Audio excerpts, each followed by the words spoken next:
हाँ जी, सभी को मेरा नमस्ते प्रणाम। तो किसी का कोई प्रश्न है तो बताइए। हाँ जी, प्रभु जी प्रणाम। हाँ जी, बोलिए।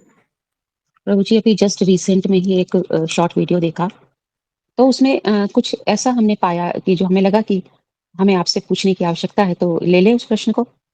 हाँ जी, बोलिए। तो प्रभु जी पहले वीडियो का कंटेंट हम आपको सुना देते हैं।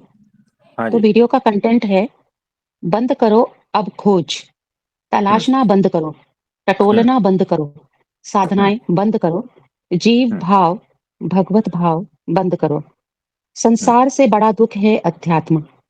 हुँ, बता रहा हूँ, जो खोजोगे वही नहीं मिलेगा। यहाँ पे ध्यान खोजोगे, ध्यान नहीं मिलेगा। भगवान खोजोगे, भगवान नहीं मिलेगा। लिख कर देता हूँ मैं, खोजना छोड़ दो। अपने आप में ही आप सबको पालोगे। हुँ। तो ये वीडियो में जो उन देखो, संत जी ने बात। ये हुँ, हुँ। कैसा है, ये जिसने कहा है ना, वो खोज रहा है। खोज-खोज के उन्होंने ये कन्क्लूज़न मतलब इस क्या कहते हैं उसको कन्क्लूज़न को? निष्कर्ष। हाँ, इस निष्कर्ष पर आया है वो, कि जी, जी। अध्यात्म में दुःख है, पीड़ा है ना? यानी हुँ, इससे 2 बात सिद्ध होती है कि या तो वो गलत जगह पे ढूँढ रहा था, इसीलिए नहीं मिला, है ना? हुँ, और या तो वो खुद गलत है। तो अगर मैं दुखी, पीड़ित और उस प्रकार का हूँ, तो मैं जहाँ पर भी खोजूँगा ना, वहाँ पर मुझे ही तो खोजूँगा, है ना? जी, मैं जहाँ पर जाऊँगा, मैं खुद को ही पाऊँगा ना। अगर दुखी जी, व्यक्ति मंदिर में जाता है, तो थोड़ी देर के लिए शांति मिलती है। उसको लगता है कि मंदिर में शांति मिल जाएगी।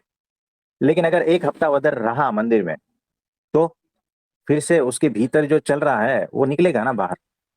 आपको हुँ। क्या लगता है कि आप मंदिर गए और आप पूरी तरह से एकदम एनलाइटन होके आ गए बाहर, ऐसा होता जी, प्रभु जी।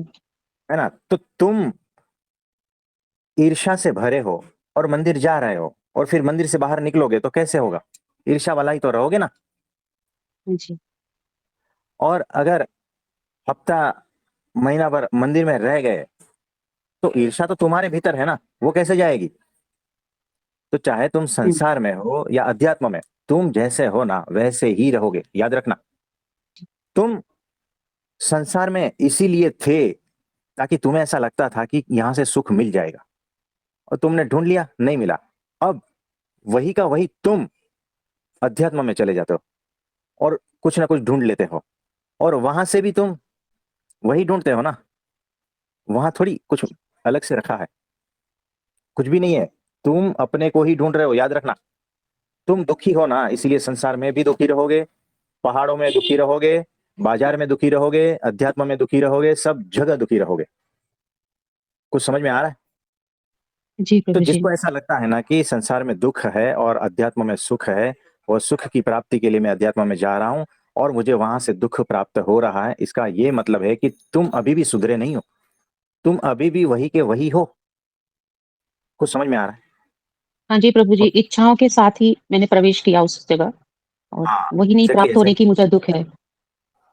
हाँ, मेरी इच्छाएं संसार में थी, मेरी इच्छा अनुसार कुछ हुआ नहीं, इसीलिए मैं दुखी हूं संसार से। और वही हुँ, इच्छाएं लेकर मैं अध्यात्म में जाता हूं और मुझे वो कुछ प्राप्त नहीं होता है, तो इसीलिए मैं भी वापस वहां से निराश, हताश और गालियां देकर निकलता हूं। आप समझे, ये गालियां देने वाला कौन है? हाँ ये जो जी। संसार को गालियां दे रहा है ना, वही अध्यात्म को गालियां दे रहा है, याद रखना। हुँ, जो माया को गालियां दे सकता है ना, वो भगवान को भी गालियां दे सकता है। कुछ समझ में आ रहा है? जी, यानी तुम बदले नहीं हो, तुमने सिर्फ स्थान बदल दिया है। और जो हकीकत में समझदार है ना, वो संसार में भी सुखी रहेगा और अध्यात्म में भी सुखी रहेगा। उसके लिए अध्यात्म अलग कुछ है ही नहीं।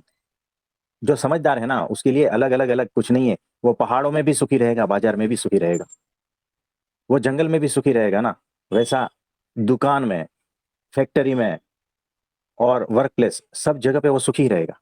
और जो दुखी है ना, उसको कहीं पर भी डालो, वो दुख उत्पन्न कर ही लेगा, और दुखी लोगों को इकट्ठा कर ही लेगा, और रोने धोने का सामान सब इकट्ठा कर लेगा, वो रोता रहेगा। कुछ समझ में आ रहा है? जी प्रभु जी। और सबको बदनाम करता रहेगा कि अध्यात्म ऐसा है, भगवान ऐसा है, माया ऐसी है, संसार ऐसा है, और अभी मर जाना है। कुछ समझ रहे हो? हाँ जी प्रभु जी। तो ये दुखी लोग जो है ना, सारी पृथ्वी को इसी ने बदनाम किया है। जहां जहां घुसे हैं ना ये लोग, वो अध्यात्म में घुसे, अध्यात्म को बदनाम किया है। वो भक्ति में घुसे, भक्ति को बदनाम किया है। वो मेडिटेशन ध्यान में घुसे, उसको बदनाम कर दिया। आप समझ रहे हो? जी। तो जो दुखी है ना, वो सब जगह पर जाकर सड़न पैदा करता है। जैसे गंदी नाली के कीड़े को सेब के ऊपर रख दो ना, तो सेब को खराब कर देगा वो। तो उसके भीतर जो है ना, श्रद्धा नहीं है, उसके भीतर डाउट्स है, संशय है, दुख पीड़ा है। क्यों? अधूरापन बहुत है। यहाँ पे आपकी एक लाइन सूत्र याद आ रहा है, हम्म। जो दुखी है वही दुःख है। एग्जैक्टली वही दुख है। और वो कहता है कि अध्यात्म दुख है। सोचो कितना बड़ा बेवकूफ होगा ये। जो दुखी है वो खुद दुख है। इस पर चिंतन मनन करना। वो खुद दुख है, खुद। वही खुद दुख का कारण है। और वह संसार को दुख मान रहा है, अध्यात्म को दुख मान रहा है, ये प्रकृति को दुख मान रहा है, वो हर परिस्थिति को दुख मान रहा है, परमात्मा को दुख मान रहा है। आप समझ रहे हो? जी प्रभु जी। कैसा बेवकूफ, कैसा पागल है ये। उसको सारा जगत दिखता है, नहीं दिखता है, जो भी है, वो दुखमय लगता है। कहीं पर भी उसको सुख प्राप्त नहीं होती। और अगर कहीं से मिल भी जाएगा ना, तो उसको वो दुख में परिवर्तित कर देगा। ये ऐसा है। जैसे पारसमणि होता है ना, वो लोहे को टच हुँ, करते हैं तो क्या होता है? सोना बना देता है। बस ऐसे ही ये जो दुखी लोग होते हैं ना, वो पृथ्वी में जिसको टच करते हैं ना, उसको नरक बना देता है। सुनो, ऐसे अगर पागल, ऐसे दुखी लोग अगर अध्यात्म में घुस के गुरु बन गए ना, तो फिर समझ लो, फिर क्या हालत होगा बताओ।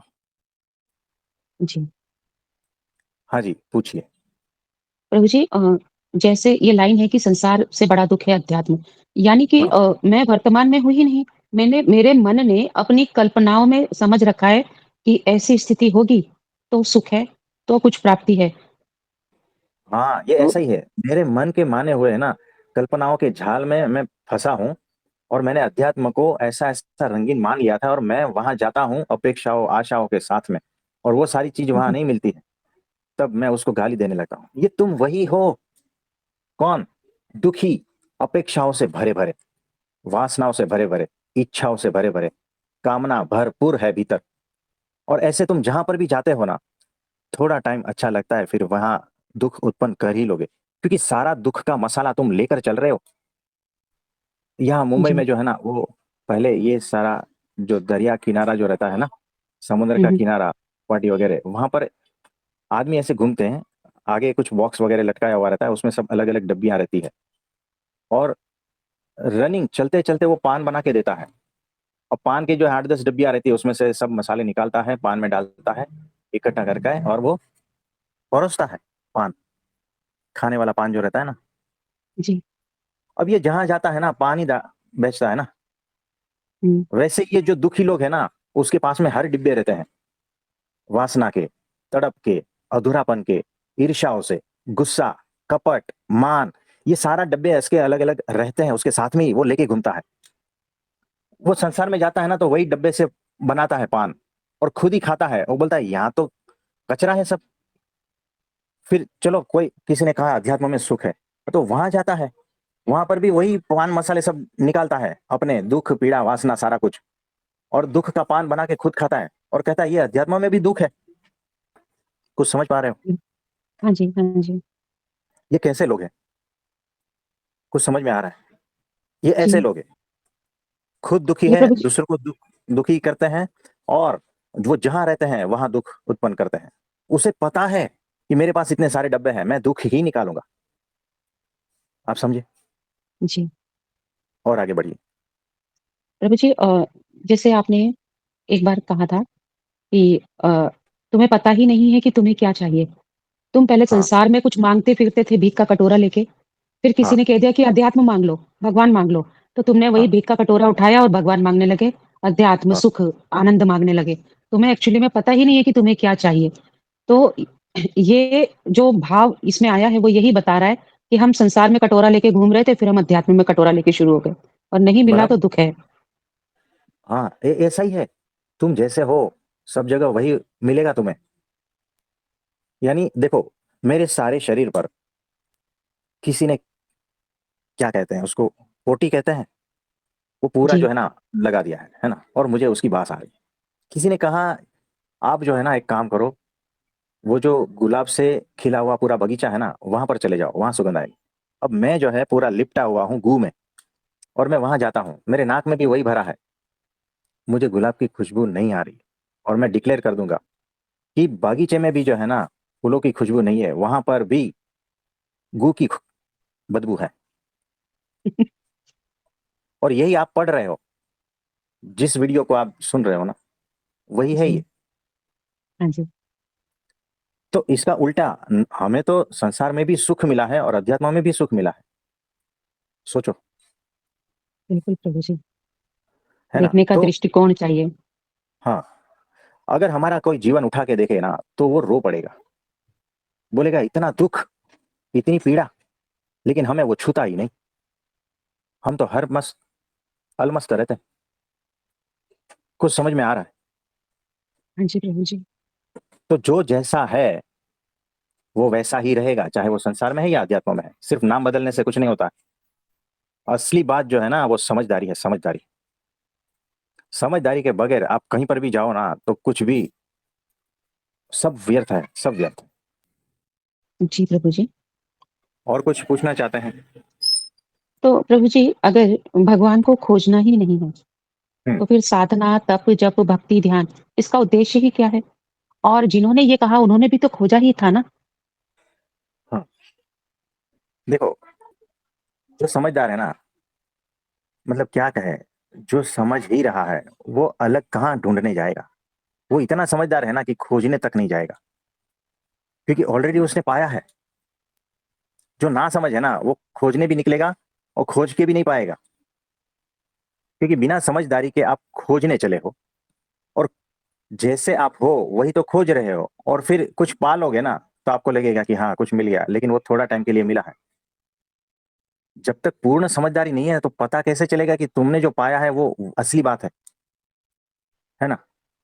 हाँ जी। तुम्हारी प्यास तो तभी मिटेगी जब पानी मिलेगा, पेट्रोल से नहीं मिटेगी। तुम्हें लगता है कि पेट्रोल मिल गया तो मैंने सब कुछ पा लिया है। तो देखो, ये जो बेवकूफ है, उसकी लास्ट लाइन देखो, जी, पढ़ो। खोजना छोड़ दो, अपने आप में ही आप सबको पालोगे। इसका मतलब ये है, सब जगह से निराश होकर लौटा है ये, है ना? जी, यानी सब जगह से उनको दुख का सामना करना पड़ा है, और अपने आप में जो है ना निराश होकर ये सेंटेंस लिखा है। देखो कैसा है, वो अंगूर खट्टे हैं ना, इसीलिए, है ना, नहीं मिलता है तो अंगूर खट्टे हो जाते हैं। हुँ, मैं अपने आप में ठीक हूँ, है ना? हाँ जी, क्योंकि कहीं से कोई आशा पूर्ति नहीं होती है ना, तो फिर आप कैसे मुंह लटकाए बैठ जाते हो और कहते हो अरे नहीं, मैं अपने आप इधर ठीक हूँ, मुझे कहीं जाना नहीं है ना? हुँ, आप समझ रहे हो, ये वो सेंटेंस है जी, कि अपने आप में पा लिया है। लेकिन ये जो है ना, ये यही बता रहा है कि प्यास तो पानी की थी, और पेट्रोल मिला हाँ, ना, तो संतुष्ट हो गया। ये वो सेंटेंस है। जी, और जिसको मिलता है ना, वो कभी भी अध्यात्म को गाली नहीं देता है, परमात्मा को गाली नहीं देता है, ना ही संसार को गाली देता है, क्योंकि वो समझदार है। आप समझे? जी, जी। और आगे पढ़िए। प्रभु जी, इसमें कुछ पूछना था कि जैसे आपने कल के या परसों के सत्संग में शशि भाई जी को कहा था, शशि भाई ने आपसे प्रश्न पूछा था, कल के ही सत्संग में, कि प्रभु जी हम्म, एक सांसारिक प्रश्न है, और उन्होंने वो प्रश्न रखा, उसके बाद आपने कहा कि कहाँ था ये सांसारिक? हम्म, तो डिपार्टमेंट अलग-अलग हम कर रहे हैं, वरना हम्म, संसार अध्यात्म सब एक ही है। जो दिव्य जीवन जी रहा है, उसके लिए संसार और अध्यात्म और सब एक ही है। तो यहाँ पे जो ये अलग-अलग किया गया है कि संसार से बड़ा दुःख है अध्यात्म, इसका अर्थ तो हम्म, यही हुआ कि वो दिव्य जीवन की एक झलक भी नहीं पाई गई है अभी तक। हाँ जी, तभी ये बात कही जा रही है। जबकि एक भजन में भी कहा है कि गुरु नानक देव जी का है कि जिन खोजा तिन पाया, और हम्म, बाइबल में भी लिखा है कि the one who is knocking the door will be open for them, कि जो दरवाजा खटखटाएगा भीतर का, उसको उसके लिए दरवाजे खुलेंगे। तो हम्म, यहाँ पे इन्होंने ये जो कहा है कि खोजोगे मिलेगा नहीं, ये सब, तो ये सब हम्म, खोखली बातें ही दिख रही हैं इनके इन शब्दों से। क्योंकि जो हम्म, आपने कहा दिव्य जीवन, तो जो हम्म। दिव्य जीवन जी रहा है उसे तो पता ही है, ना संसार अलग है, ना अध्यात्म अलग है, सब एक ही है। तो देखो कैसा है कि जो दिव्य जीवन जी रहा है ना, उसे सारा कुछ मिला हुआ ही है। वो खोजने कहाँ जाएगा बताओ? क्योंकि वो जी, अधूरा है ही नहीं ना। जो दिव्य जीवन जी रहा है, जो होश पूर्वक है, जो समझदार है, वो अधूरा है ही नहीं। और जो अधूरा है ना, वही खोजने जाता है। और खोज खोज कर अगर नहीं मिलता है ना, तो इसी तरह से वो गाली गलौज करता है। कुछ समझ रहे हो? जी, है ना? तो फिर अ, उसको संसार भी दुखमय लगता है, अध्यात्म उससे ज्यादा दुखमय लगता है। हुँ, क्योंकि हकीकत में वो पूर्ण नहीं है खुद। हकीकत में वो खुद ही समझदार नहीं है। तो पहले समझदार बनो। भगवान बाद में देखा जाएगा। पहले समझदार बनो। और जो समझदार हो गया है ना, फिर उससे भगवान अलग रह ही नहीं पाता। आप समझे? जी प्रभु जी, हाँ जी, आगे प्रभु जी, पढ़िए। प्रभु जी क्या ही कहें, मतलब ना हँसी आ रही है हमको ये सोच कर के। प्रभु जी, ये एक्चुअली ना ये आपकी कृपा से ही ये समझ आई है हम सबके भीतर भी, कि अपूर्णता तो अहंकार को होती है, अहंकार खुद को अपूर्ण मानता है। हाँ जी। तो ये लाइन्स ही ये सब बता रही है ना, इसलिए हमको पढ़-पढ़ के हँसी आ रही है हाँ जी। तो देखो, कि अहंकार को कैसा लगता है कि संसार में सुख नहीं है। क्योंकि अहंकार जो है ना, संसार में से सुख ढूंढता है। और वो जो सुख है ना, क्षणिक मिलता भी है उसको, अहंकार को। लेकिन अहंकार की मांग और बढ़ती है। उसकी अतृप्ति और बढ़ती है। उसकी जो इच्छाएं, वासनाएं, कामनाएं, ये अंतहीन है। अहंकार की इच्छा, वासना, कामना अंतहीन है, याद रखना। तो संसार जी। उसको पूरी तरह से सेटिस्फाई नहीं कर पाएगा। और अगर संसार भी नहीं सेटिस्फाई कर पाएगा, तो अध्यात्म भी नहीं कर पाएगा। हुँ, है ना? क्योंकि संसार में कुछ तो दिखता है। पैसे दिखते हैं, मनुष्य दिखता है, स्त्री को पुरुष दिखता है, पुरुष को स्त्री दिखती है, बच्चे दिखते हैं, डिग्रियां दिखती है, मान सम्मान दिखता है ना। संसार में ये सारा कुछ दिखता है। अध्यात्म में क्या दिखेगा? सारे कोरे मन की कल्पना। यानी आंख बंद करके बैठो, क्या दिखता है? बताओ। यानी खुद ही देखोगे ना, खुद को खुद ही देखोगे ना, और क्या देखोगे? तुम्हारे गुब्बारे में जो भरा है वही देखोगे ना। जी, और उसको तुम अध्यात्म का नाम दे रहे हो। बड़े बड़े नाम दे रहे हो, स्पिरिचुअलिटी, ये और वो। और फिर बाद में कहते हो इसमें कुछ भी नहीं है। है ना? तो तुम्हारे गुब्बारे में ही सारा कुछ भरा पड़ा है। तो ऐसे जीव के ऊपर तरस आती है, दया आती है, कि इसे खुद भी नहीं पता है कि ये क्या ढूंढ रहा है। आपने देखा होगा पागल कुत्ता। हमने देखा है, गली गली में इधर उधर भटकता रहता है, लाड टपकाता रहता है। और जो आता है उसको भौंकता है, और लाते खाता है, पत्थर मारते हैं बच्चे लोग। और इधर उधर जो है, मुंह मारता फिरता है। कुछ भी खा लेता है, नहीं मिलता है तो विष्टा भी खा लेता है। ये ऐसी हालत हो गई है। ये जिसने ऐसा लिखा है ना, उसकी हालत ऐसी है। बौखलाया हुआ है, पीड़ित है। ऐसे जीव पर दया आती है। प्रार्थना कर सकते हैं। है ना? लेकिन अहंकार ऐसे जीव का बहुत बड़ा होता है। और परमात्मा से कोसों दूर चला जाता है ये। भीतर श्रद्धा नहीं है ना। भीतर पूरा डाउट्स भरा है, संशय भरा है। तो संशय तुम्हें संसार में भी था, अब अध्यात्म में है, भगवान के ऊपर है। अब बताओ। तुम्हारी हालत तो ऐसी है, नरक जैसी। जीता है, जीते जी नरक। हम बात कर रहे हैं जीते जी मुक्ति, जीते जी आनंद का एहसास, जीते जी परमात्मा का अनुभूति। और ये जो बात कर रहा है जीते जी नरक वाली बात है, वो खुद नरक में जी रहा है। बातें बड़ी बड़ी करता है, खुद महा अहंकारी है। क्योंकि अहंकार के बगैर ऐसी बात निकलती ही नहीं। जी। कुछ समझ रहे हो? हाँ जी, प्रभु जी। इसमें और कुछ पूछना चाहते हो? हाँ जी, प्रभु जी। हाँ जी। एक्चुअली में कुछ पाने की इच्छा ही तो सबसे बड़ा बंधन है। सब कुछ हाँ जी। प्राप्त ही पर्याप्त ही है। बस हम्म, हमें समझदार होना है, दृष्टिकोण सही रखना है, और हम्म, उसी क्षण ही सब कुछ, आप जैसा कहते हैं कि सब कुछ बरस ही रहा है, महोत्सव चल ही हाँ, रहा है। हाँ। अब देखो, महोत्सव चल रहा है, बरस रहा है, आनंद है, सब कुछ, ये सारा कुछ दिख ही रहा है। और पता नहीं उसको क्या दिख रहा है। ये कौन सी दृष्टि है? ये मनुष्य भी है या नहीं, पता नहीं। साइंटिस्ट लोग कहते हैं कि जिस प्रकार की दृष्टि चींटी की होती है ना, उस प्रकार की कुत्ते की नहीं होती है, और उस प्रकार की हाथी की भी नहीं होती है, और मनुष्य की भी अलग होती है, और शेर बिल्लियों की भी अलग होती है। वो कुछ चीजें दिखते हैं, कुछ चीज नहीं दिखती है। किसी को कुछ ब्लैक एंड व्हाइट में दिखता है, किसी को कुछ कलर में दिखता है। और मैं जो है डॉक्टर्स के पास आते हैं तो कलर ब्लाइंड वाले लोग आते हैं, है ना, आई स्पेशलिस्ट वाले। तो यानी हुँ, ये जो मनुष्य है उसको ये क्यों नहीं दिख रहा है, ये महोत्सव क्यों नहीं दिख रहा है, ये परमात्मा इतना कृपा बरसा रहा है, वो क्यों नहीं दिख रहा है इसको?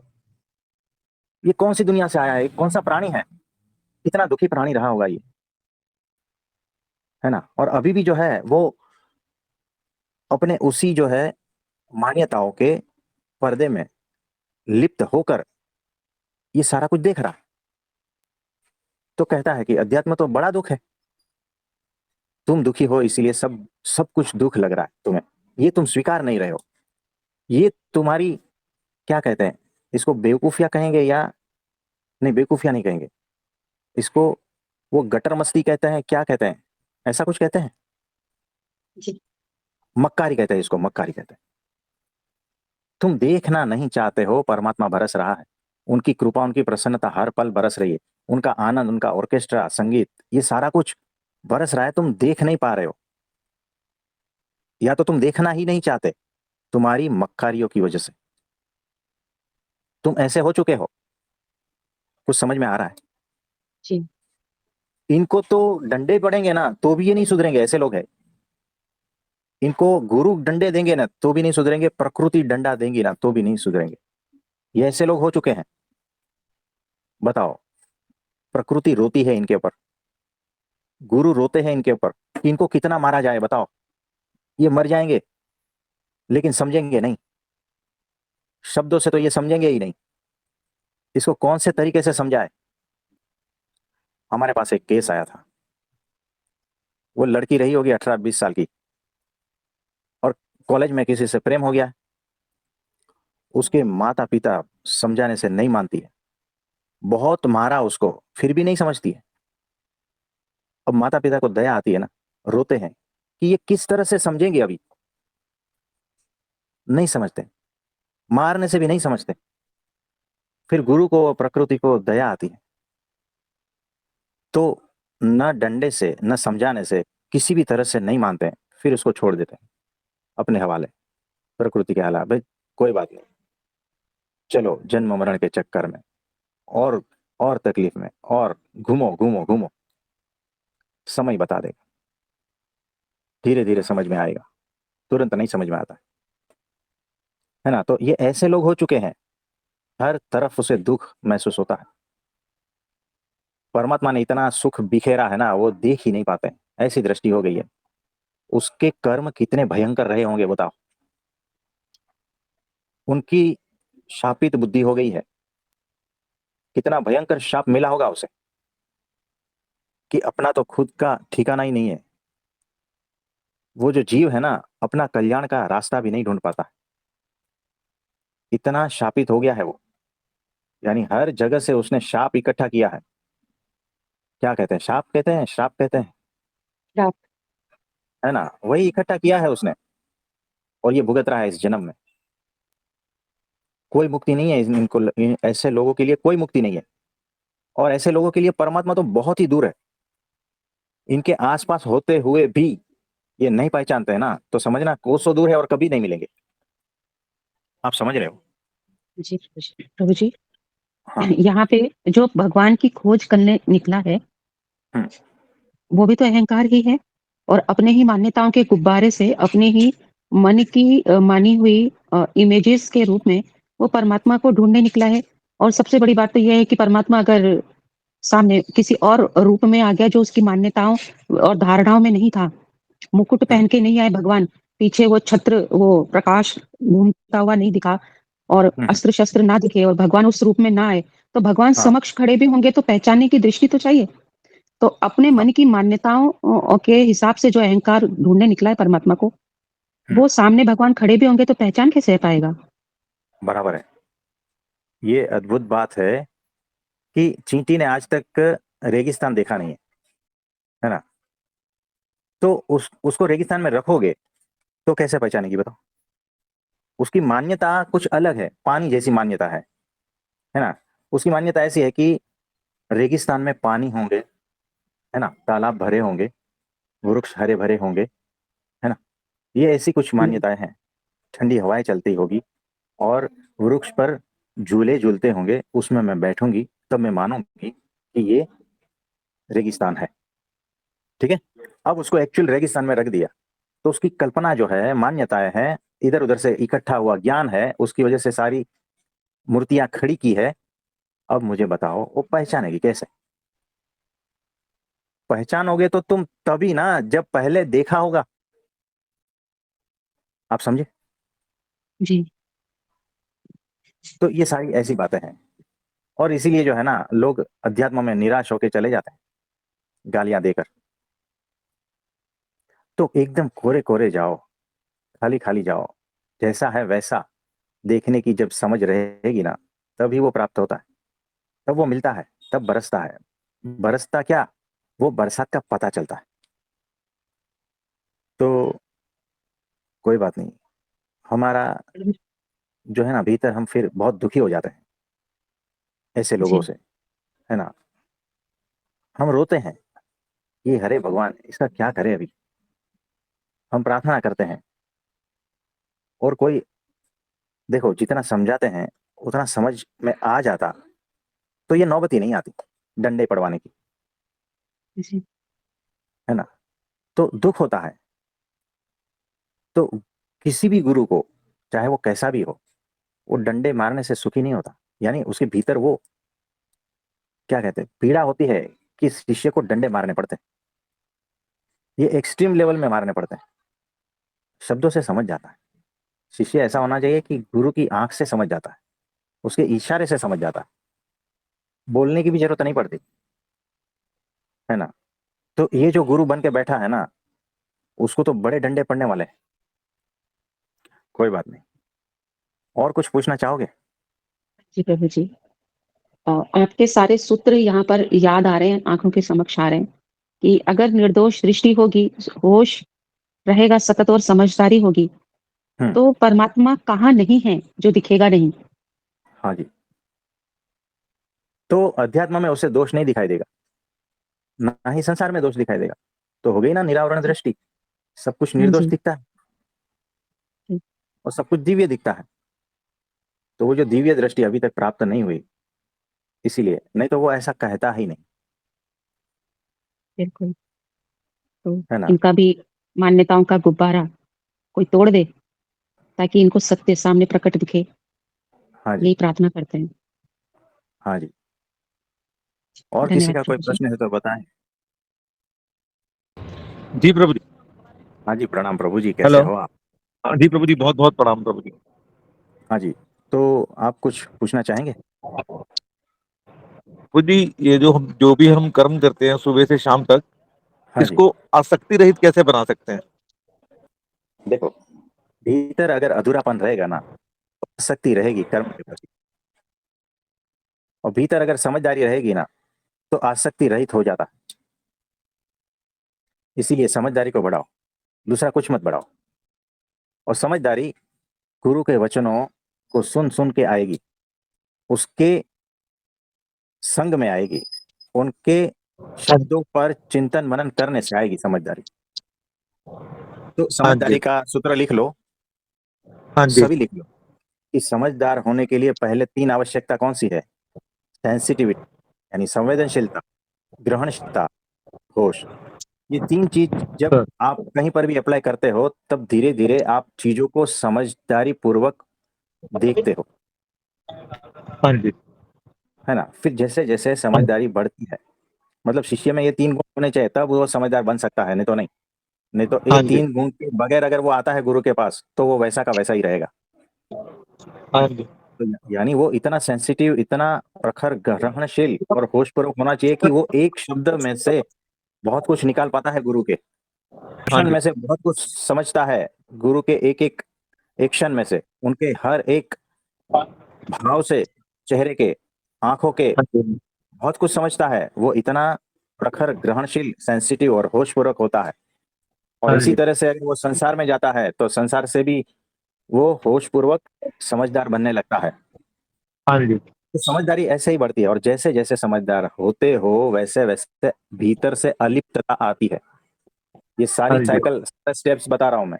और जैसे हाँ जी। जैसे आप अलिप्त होते हो, अलिप्त का मतलब आसक्ति रहित हो गया, हाँ यानी जी। जो हाँ भी जी। कुछ कर रहे हो उसमें कोई आसक्ति नहीं है। करेक्ट। और भीतर का अधूरापन सब हाँ में जी। है। समझदारी हाँ से जी। वो भीतर का अधूरापन मिट जाता है और आप पूर्ण हो जाते हो। तो पूर्ण समझदारी में आप पूर्ण होते हो, और उस पूर्ण को हाँ कहीं जी। पर भी लेके जाओ वो अलिप्त ही रहेगा। हाँ जी। है ना? यानी कि देखो कैसा है, हाँ जी। लोहे का जो सलिया है ना, उसको अगर पानी में डालो तो उससे कोई रिएक्शन नहीं होगा। लोहे की जगह पे स्टील का ले लेते हैं। स्टील का सलिया अपने आप में पूर्ण है, उसे पानी से कोई लेना देना नहीं, उसे डैम्प वेदर से कोई लेना देना नहीं। है ना? क्योंकि वो अपने आप में पूर्ण है। अगर वो अपने आप में अधूरा होता ना, तो पानी उस पर रिएक्शन कर सकता था। जैसे वो स्पंज रहता है ना, वो एसटी बस की सीट, उसमें से वो निकाला हुआ स्पंज, है ना, वो स्पंज अगर होता और पानी में डालते तो वो सोख लेता, क्योंकि वो स्पंज अधूरा है। तो पानी के साथ में उसकी आसक्ति बनी रहती। है ना? तो जो अधूरा है वो कहां पर भी जाएगा ना, वो पूर्ण होने के लिए कुछ ना कुछ हरकतें करेगा। और वो सारी हरकतें, इसको आप कर्म कह लो या जो भी कह लो, वो सारी हरकतें वो निर्लिप्त हो ही नहीं सकती, वो निष्काम हो ही नहीं सकती। तो जिसके भीतर अधूरापन है वो कामनाओं से भरा है, वो निष्काम कैसे हो पाएगा? उसके लिए पूर्ण होना पड़ेगा, और जो पूर्ण है सिर्फ वही अलिप्त है। और पूर्ण कौन है? जो समझदार है, होशपूर्वक, एकमात्र वही पूर्ण है। और एकमात्र परमात्मा ही पूर्ण है। याद रखना, परमात्मा के और अक्षर ब्रह्म संत के नीचे के जितने भी है ना, वो सारे अपूर्ण है। आप समझे? हाँ जी प्रभु। तो सब स्टेप्स बता दिए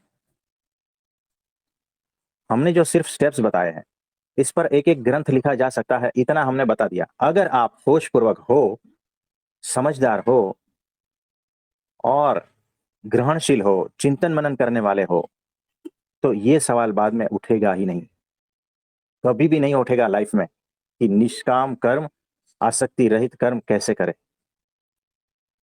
है ना? अगर 2 साल के बाद में भी यही पूछोगे ना, तो हमारा आंसर यही रहेगा, लेकिन कुछ शब्द इधर उधर हो जाएगा, ढंग अलग बदल जाएगा। हो सकता है हमारे हाथ में डंडा भी हो। है ना? और अगर ये फिर से सवाल आता है ना, तो समझना आपने ठीक ठाक ढंग से चिंतन मनन नहीं किया है। नहीं तो इतना काफी है, हमने जो बोला है ना, इतना बहुत काफी है। हाँ आप जी समझे? प्रभु जी। हाँ जी। हाँ जी, ऐसा है। हाँ जी, तो आप सभी का बहुत बहुत धन्यवाद है। और जो दुखी है ना, वही दुख है, और वही दुख का कारण भी है, और वही जगत में दुख फैला रहा है, अपने आसपास दुख फैला रहा है। तो वैसे दुखी आत्माओं को भगवान होश दे, समझदारी दे, विवेक जागृति दे, ऐसा भगवान से प्रार्थना करते हैं। नहीं तो अनंत अनंत डंडे के लिए तैयार रहना।